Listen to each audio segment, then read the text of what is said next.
हाँ, तो आप देख रहे हैं यहाँ माइटोकॉन्ड्रिया। पिछली बार आपने सेल ऑर्गेनेल में देखा था न्यूक्लियस, एक इंपॉर्टेंट सेल ऑर्गेनेल था। एंडोप्लाज्मिक रेटिकुलम देखा, गोल्गी बॉडी देखी।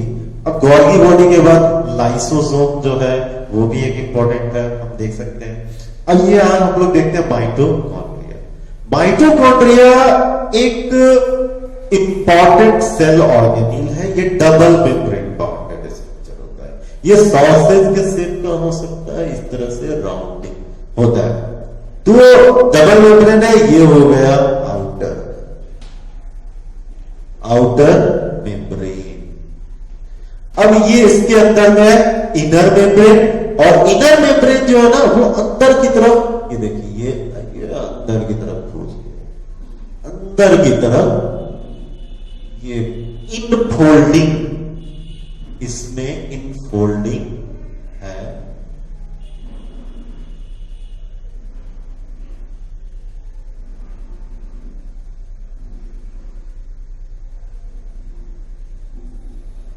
ये इनफोल्डिंग हो गई। अब इसमें अंदर की तरफ इनफोल्डिंग होती है, तो ये हो गया इनर मेम्ब्रेन। इनर मेम्ब्रेन में देखा यह जाता है कि इनर मेम्ब्रेन के अंदर में लिक्विड बना हुआ। अब इस इनर मेम्ब्रेन में यह जो स्ट्रक्चर बनाया हुआ है, इसका नाम है क्रिस्टी। अब इसके अंदर में जो लिक्विड बना हुआ है, ये लिक्विड प्रोटोप्लाज्म की तरह ये प्लाज्मा, वही साइटोप्लाज्म वाला लिक्विड है, लेकिन यहां इसका खास नाम है। इसका नाम है मैट्रिक्स। इसे कहते हैं मैट्रिक्स। एक खास बात और है, ये क्रिस्टी जो होता है ना, क्रिस्टी के लेयर पर यहां badminton tennis racket like structure दिखाई देते हैं, जिनको elementary particle,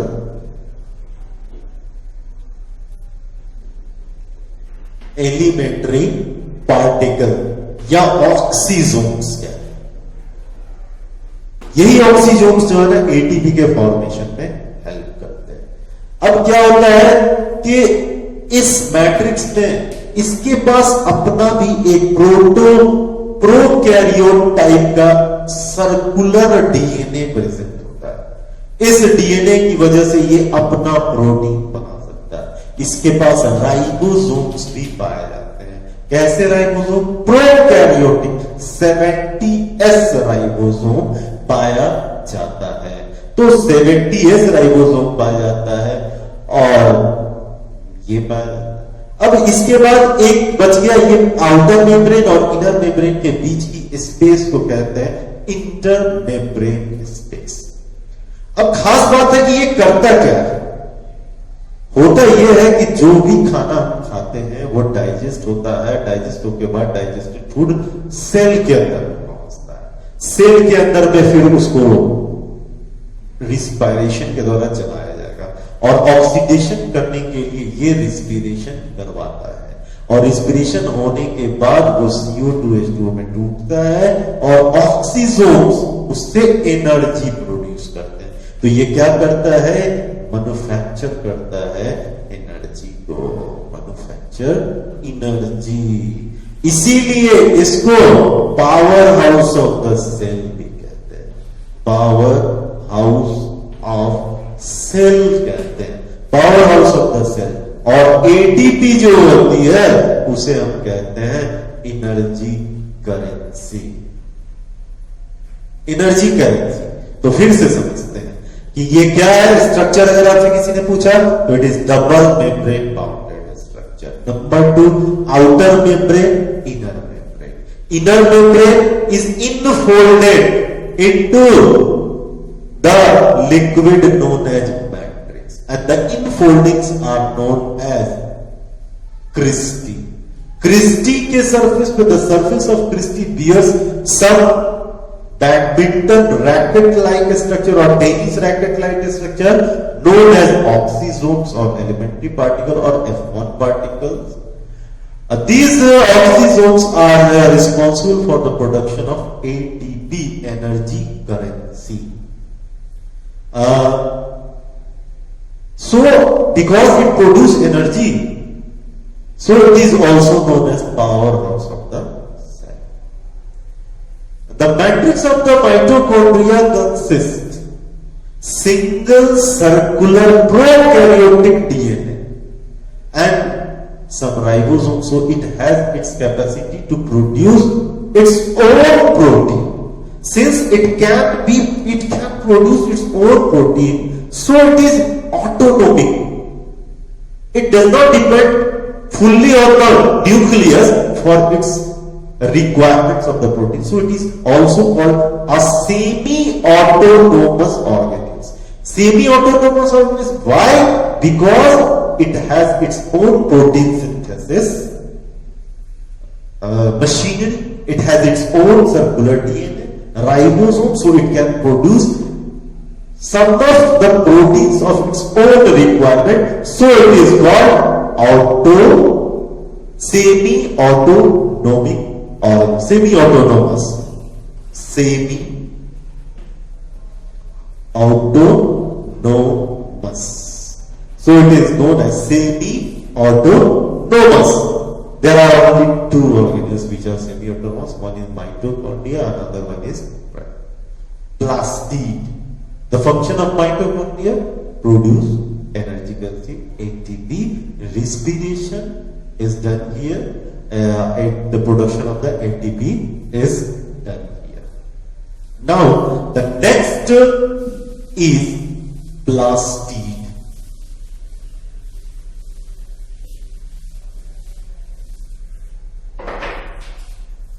The next is plastids. Plastid, it is only found in plants. It is not found in animal cell, in plant cell only. It is a two-membrane bounded structure. Okay. Outer membrane and inner membrane. There is not infolding, is just seen here. The infolding are converted into another type of structures. Now, the liquid found inside the plastid is known as stroma. It also has its circular DNA and some ribosomes.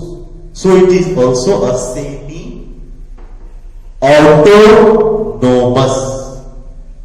Why semi-autonomous? Because it can produce its own protein. It can produce its own protein. So it is semi-autonomous. Semi-autonomous. Why? Because it can produce its own protein. Now, there are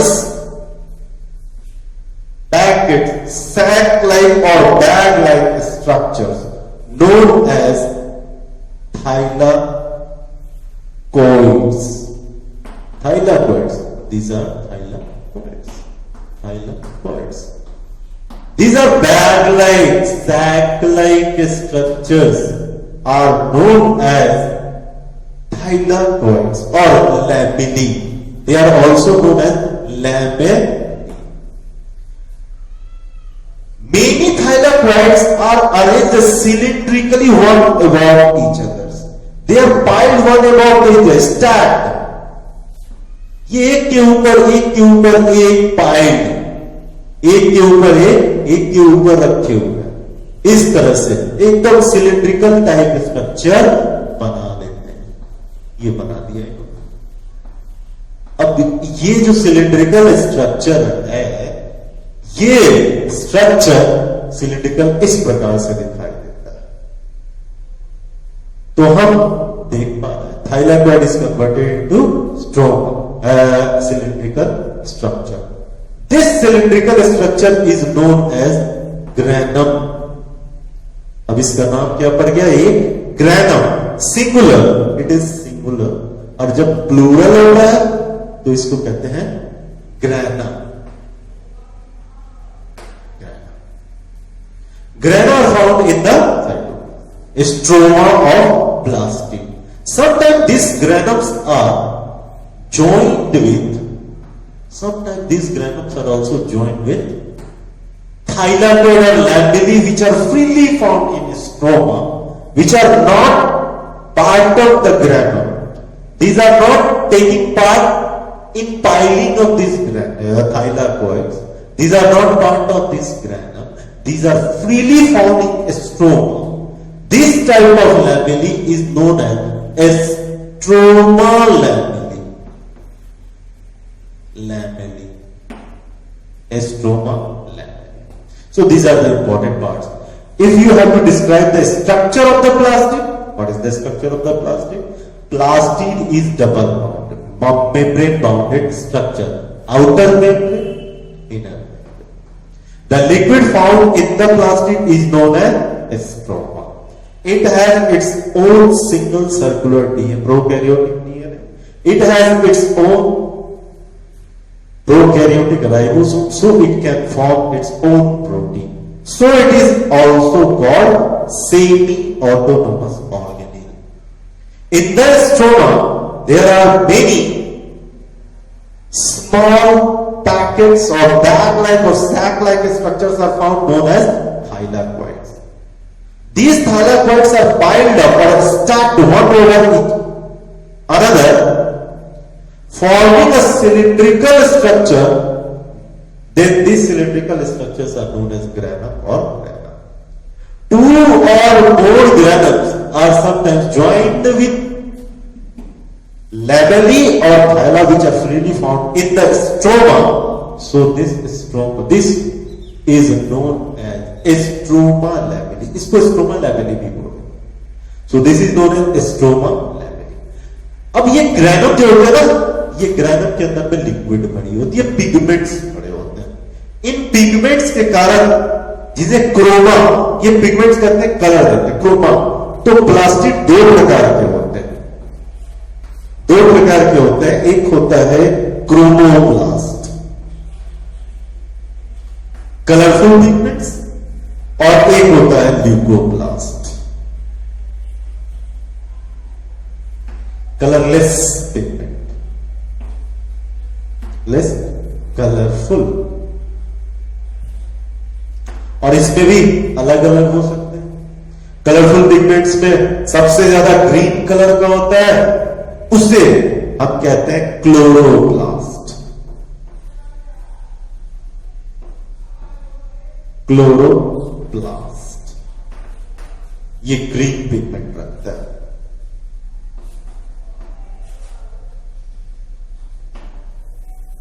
अब इसमें बहुत सारे होते हैं कलरप्लास्ट, कुछ के अलग अलग प्रकार के होते हैं. अब इसके अंदर स्टोर करने के कारण भी इनका नाम पड़ जाता है एल्यूरोप्लास्ट, स्टार्च के लिए अलग.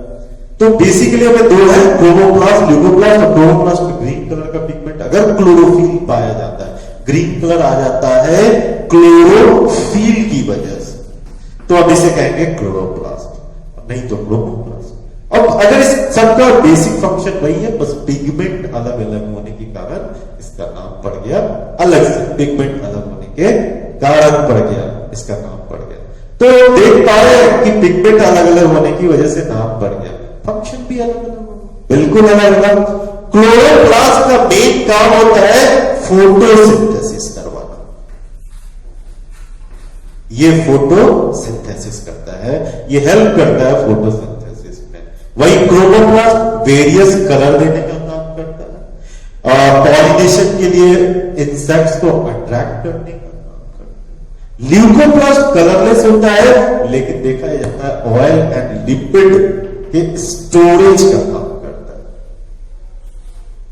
स्टोरेज का काम करता है. अदर भी हो सकते, स्टार्च के स्टोरेज का, प्रोटीन के स्टोरेज का, ल्यूकोप्लास्ट वगैरह हो सकते.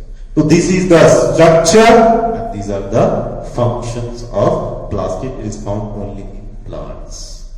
तो हमने देखा प्लास्टिड के बारे में, स्ट्रक्चर क्या है इसका, फंक्शन क्या है, और एक तीसरा हम लोग देखते जा रहे हैं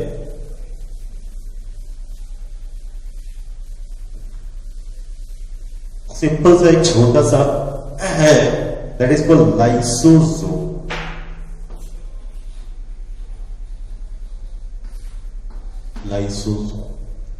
लाइसोसोम दो वर्ड से बना, एक है लाइसिस, दूसरा है सोमा, लाइसिस मतलब ब्रेकिंग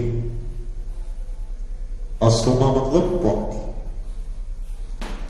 ये बड़ा सिंपल सा है कि ये कंटिन्यूटी है एक प्रकार की। सपोज करो कि ये सेल है, सेल का प्लाज्मा मेम्ब्रेन अंदर की तरफ इनफोल्ड हो गया, ये हो रहा है तो क्या बन रहा है?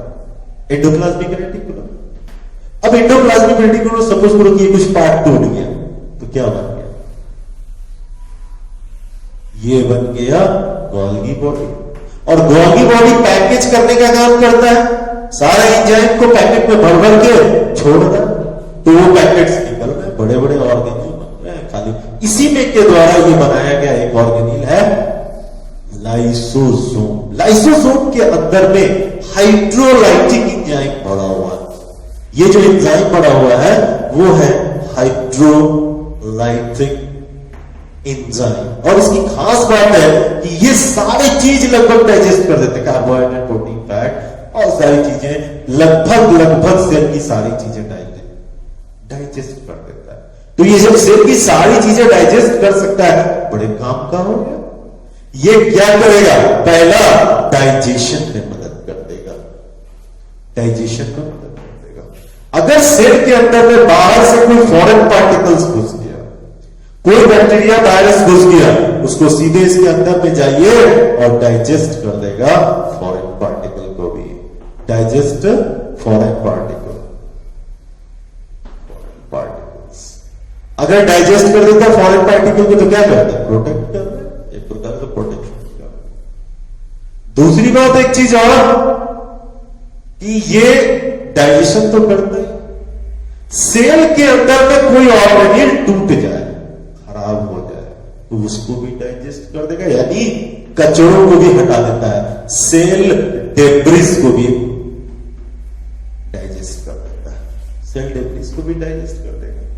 साथ ही साथ अगर कोई सेल पुराना हो गया, ये फट गया और तो पूरे सेल को भी डाइजेस्ट कर देता है, तो ये डाइजेस्ट कर देता है। इसीलिए इसको सुसाइडल बैग होती है, सुसाइडल बैग कहते हैं। सुसाइडल बैग क्यों है? सेल के अंदर नहीं है, फट गया तो पूरा का पूरा सेल डाइजेस्ट हो जाएगा। तो ये सेल के अंदर में डाइजेस्ट कर देता है, फूड वगैरह को हेल्प करता है, डाइजेशन फॉरेन पार्टिकल को भी डाइजेस्ट कर देता है, सेल के डेब्रिस को, कचरे को हटाने का काम करता है, और खुद भी कभी फट गया तो ये सेल को ही डाइजेस्ट कर देगा। इसीलिए इसे सुसाइडल बैग भी कहते हैं। गंदा हटाता है तो स्कैवेंजर भी कहते हैं, सेल स्कैवेंजर्स।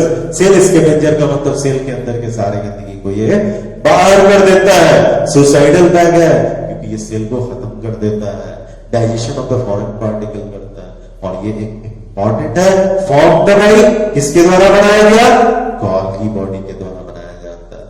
तो आज हम लोगों ने पढ़ा, बस इसके बारे में इतना ही।